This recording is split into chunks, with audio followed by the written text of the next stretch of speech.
Hello අයිබෝවෙවා ඔයාලා හැමෝම සාදරයෙන් පිළිගන්නවා මගේ YouTube channel එකට. අද අපි බලන්න යන්නේ 2023 දී රිලීස් වුණ ෆ්ලැමින් හොට් කියන මූවි එක. ඊට ඉස්සෙල්ලා ඔයාලා තාම මගේ YouTube channel එක subscribe කරලා නැත්නම් subscribe කරලා like එකකුත් දාන්න.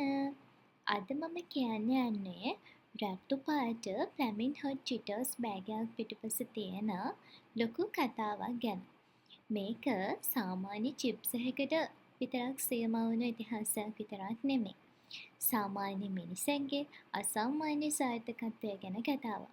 ඔහුගේ නම තමයි රිචඩ් මොන්ටානිස්. හරි, අපි කතාව පටන් ගමුකෝ. රිචඩ්ගේ කතාව හරිම අපූර්ව එකක්. එයා ඉපදෙන්නේ ගම්බද ප්‍රදේශයක. ගෙදර තත්ත්වය ගොඩාක් අමාරුයි. තාත්තා ගොවිතැන් කරනවා, අම්මා ගෙදර වැඩ බලනවා. රිචඩ්ට පාසල් යන්නත් ගොඩාක් අමාරුයි. පොඩි කාලෙදිම එයාට ගෙදර වැඩ කරන්න සිද්ධ වෙනවා. මිදි කඩන්න, ගෙවත්ත පිරිසිදු කරන්න වගේ වැඩ. එයාගේ හිතේ ලොකු හීනයක් තිබුණා. මම ලොකු දෙයක් කරන්න ඕන, මේ ගම්බද ජීවිතයෙන් එළියට යන්න ඕන වගේ අදහසක්. රිචඩ් තරුණ වයට පා තැබුවා. ඔහු විවාහ වුණා. 1980 දශකයේ ඔහු ඇමරිකාවට එනවා. එයාගේ අරමුණ වෙන්නේ ස්ථාවර හැකියාවක් හොයාගන්න එක. ඒත් ඇමරිකානු භාෂාව හොඳට නොදන්න ඔහුට ෆ්‍රිටෝලෙක් කම්පැනියේ රැකියාවක් ලබා ගැනීමට පෙර ඉංග්‍රීසි භාෂාවෙන් අයදුම්පතක් පුරවන්න සිද්ධ වුණා. ඉංග්‍රීසි භාෂාව නොදන්න ඔහු එයාගේ බිරිඳට කියලා මේ අයදුම්පත් පුරවගෙන ආයෙත් කම්පැනියේ මැනේජර්ව හම්බෙන්න යනවා. මැනේජර් අයදුම්පත බලලා මෙයාට පිරිසිදු කරන්නෙක් විදිහට ජොබ් එක දෙනවා. රිචඩ්ට මේ ජොබ් එකේදී කරන්න තියෙන්නේ බිම පිරිසිදු කිරීම, මැෂින් පිරිසිදු කිරීම, ඒ වගේම කසල එකතු කිරීම වගේ වැඩ.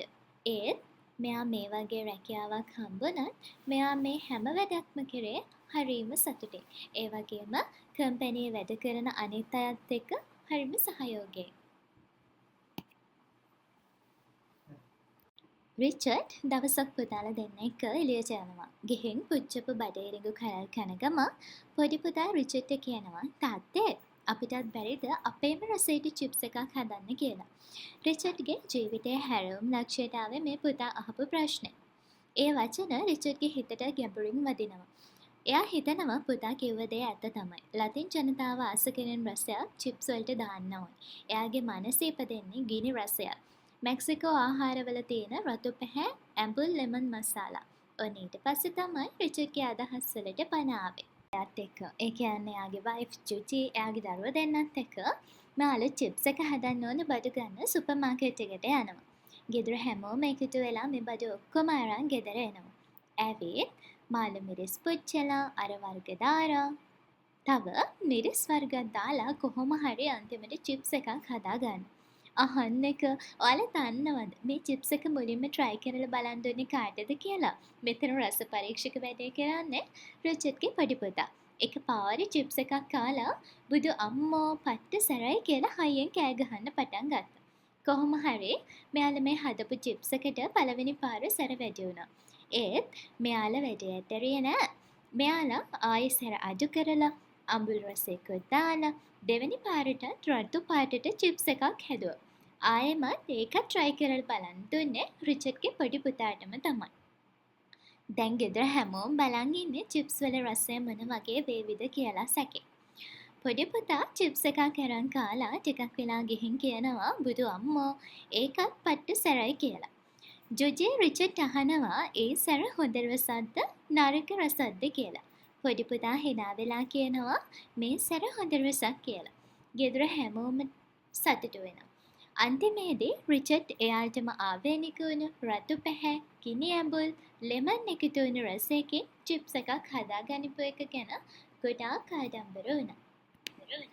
ඊට පස්සේ රිචඩ්ගේ ලොකුම අභියෝගය වෙන්නේ කම්පැනි ලොක්කට එයාගේ මේ අදහස ගැන කියන එක. රිචඩ්ට එයාගේ මේ අදහස ගැන කම්පැනියට කියන්න ගොඩාක් බය වුණා.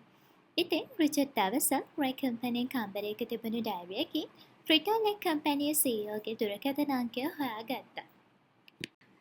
රිචඩ් ඊට පහුවෙනිදාම කම්පැනියේ දුරකථනයෙන් හොර රහස්‍යයෙන්ම CEOට කෝල් කරා. එයා CEOට කෝල් කරන කිව්වේ මම කම්පැනිය පිරිසිදු කරන්නේ. ඒත් මට අලුත් රසයක් හදන්න පුළුවන්. අපි රටේ මිනිස්සු ආදරය කරන රසයක් හදමු කියලා. ඉතින් CEO රොජර් එන්රිකෝ කිව්වේ මට ඔයාගේ චිප්ස් වල රසය පරීක්ෂා කරලා බලන්න ඕනේ කියලා. ඉතින් රිචඩ් ඒ ගැන අහලා ගොඩාක් සතුටු වුණා. රිචඩ් එයාගේ වයිෆ් එක්ක එයා අලුතෙන් හදපු චිප්ස් පැකට් කරගෙන CEOට බාර දෙන්න ඒ කාර්යාලයට යනවා.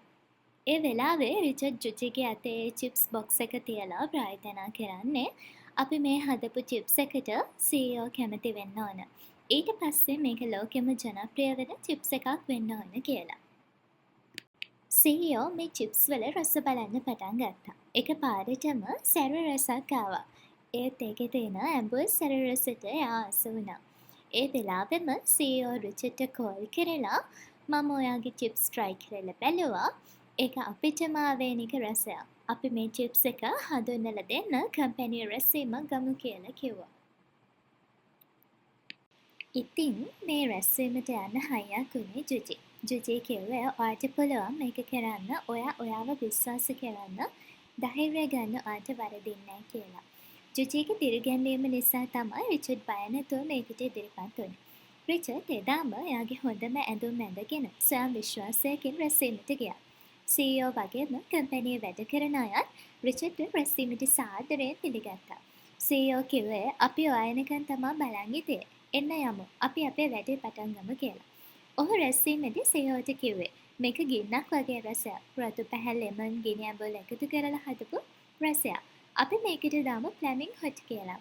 CEO රැස්වීම අන්තිමේදී මේ චිප්ස් එක කම්පැනියේ හදන්න එකද වෙනවා. ගෙදර හැමෝම නොයිවසිල්ලෙන් බලන් හිටියේ රිචඩ් එනකම්. ඒ රැස්වීම ගැන දැනගන්න. මේ චිප්ස් වෙළඳපළට හඳුන්වලා දුන්න මුල් කාලේ මිනිස්සු මිලදී ගත්තේ නැහැ. ඒකට හේතුව තමයි මිනිස්සු එක එක චිප්ස් වර්ගවලට ආසාවෙන් ඒව විතරක් මිලදී ගනිපු නිසා. ඒත් රිචඩ් මේ චිප්ස් පැකට් මිනිස්සු අතර නොමිලේ බෙදලා දුන්නා. ඊට පස්සේ මේ ෆ්ලැමිං හොට් චිප්ස් එක මිනිස්සු වැඩිපුරම ආස කරන වගේම වැඩියම මිලදී ගන්න චිප්ස් එක බවට පත් වුණා. CEO ඉතින් කල්පනා කරා තවත් මේ චිප්ස් නිෂ්පාදනය කරන ප්‍රමාණය වැඩි කරන්න. CEO රිචඩ්ට කෝල් කරලා කිව්වේ රිචඩ් මේ ෆ්ලැමිං හොට් චිප්ස් එක හදන ප්‍රමාණය වැඩි කරන්න කියලා. ඊට පස්සේ කම්පැනි කම්කරුවන්ගේ උපරිම උදව් අරගෙන රිචඩ් මේ චිප්ස් එක නිෂ්පාදනය කරන ප්‍රමාණය වැඩි කරා. ඒ චිප්ස් රට පුරා ප්‍රවාහනය කරා. දවසක් රිචඩ් කම්පැනිය බිම මොප් කරමින් ඉන්න අතරේ CEO රිචඩ් ළඟට ඇවිල්ලා ඔයා තවදුරටත් මේ කම්පැනිය පිරිසිදු කරන්නෙක් නෙවෙයි. අද ඉඳන් ඔයා මේ කම්පැනියේ විධායක නිලධාරියෙක් කියලා කිව්වා. රිචඩ්ට අදහ ගන්නවත් බැරි වුණා. එයාටම වෙන් වුණ ඔෆිස් කාමරයක් පෙන්නුවා. කම්පැනියේ හැමෝම රිචඩ්ට සුබ පැතුවා. ඒ වගේම CEO රිචඩ් ආපු මේ ගමන ගැන ආඩම්බර වුණා. එයාගේ මේ සාර්ථකත්වයට මූලිකවම හේතුව එයාගේ වයිෆ් ජුජි. ඉතින් එයාගේ සතුට පණිවිඩය මුලින්ම කිව්වේ ජුජිට. එයාට ගොඩාක් සතුටුයි රිචඩ්ගේ මේ ජයග්‍රහණය ගැන. ඉතින් අන්තිමේදී රිචඩ්ට මෙච්චර දොරක් එන්න හයියක් වුණා. එයාගේ ආදරණීය බිරිඳ ජුජිවත් එක්ක රිචඩ් රෙස්ටුරන්ට් එකකට යනවා. ඒ එන ගමන් ඒ රෙස්ටුරන්ට් එකේ වැඩ කරන අයට මුදලක් දීලා එයාලව සතුටු කරවනවා. එයාට ජීවිතේ සිදු වුණ දේවල් එක්ක එයා ලොකු තනතුරක් දැරුවත් මුල අමතක කරේ නැහැ.